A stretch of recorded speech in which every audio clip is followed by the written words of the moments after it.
It is said that breakfast is the most important meal of the day, and the 150 plus students attending San Joaquin Primary School in Corozal are now benefiting from free breakfast through the Belize Resilient School Feeding Program.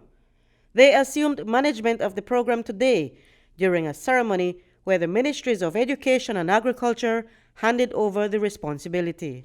This is a part of our bigger national Healthy Start feeding project, which is a commitment from the government of Belize on the Plan Belize to ensure that across the country we establish feeding programs in our schools, both at the primary level and the secondary level, to ensure that our students are given an opportunity to get a healthy, nutritious meal, at least one healthy, nutritious meal every single day, free of cost. Every year we're going to expand and grow that program. This year we've budgeted another $2 million to expand the program to other schools, so that's already in the budget.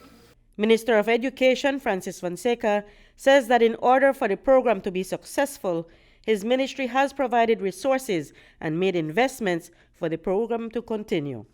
So we've trained the cooks, we've developed school menus, school protocols for them to use.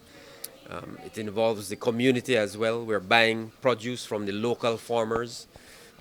We're involving the local community in the work.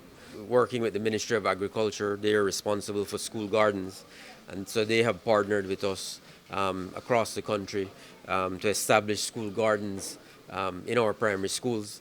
It's now we have every school wants a school garden now, so it's an exciting initiative all around. The children learn about teamwork, they learn about discipline, they will learn to develop a work ethic, because if you're going to take care of plants, you have to be up early and you have to be diligent.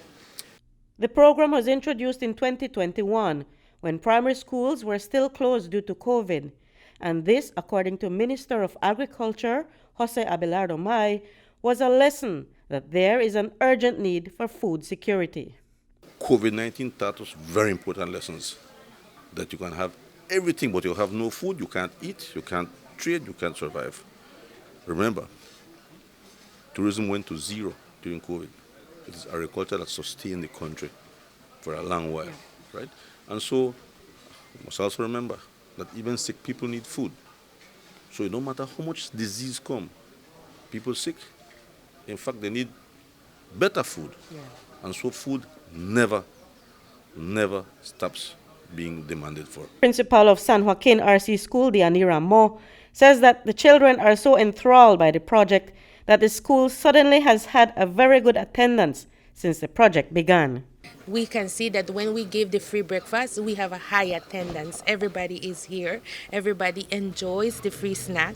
Everybody sees that they want to see what they're going to get. When it's their time to go for the breakfast, everybody wants to run. They want to be first, and they have all their happy faces. They're so happy. Okay, but some students are accustomed to having unhealthy breakfast, chips and ideal, soft drink and Oreo.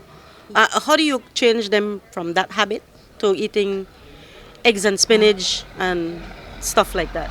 Well, we are gradually changing it. Yes, it was a challenge at the beginning. The cooks were a little unhappy at the beginning in January, because when we were giving them vegetables or fruit, some of them were not eating it. But now they are, and they are enjoying. Like today we give them apple, grapes, and their hot cakes, and they eat. Part of that investment was to construct a kitchen at the school where the food is prepared and served to the children. San Joaquin was one of 6 schools in the 2 northern and the Belize districts that were selected as part of a 6-month pilot project. The project has other targets than just to feed the children with healthy foods, according to the Food and Agricultural Organization's National Food Feeding Program Coordinator, Kathleen Juan.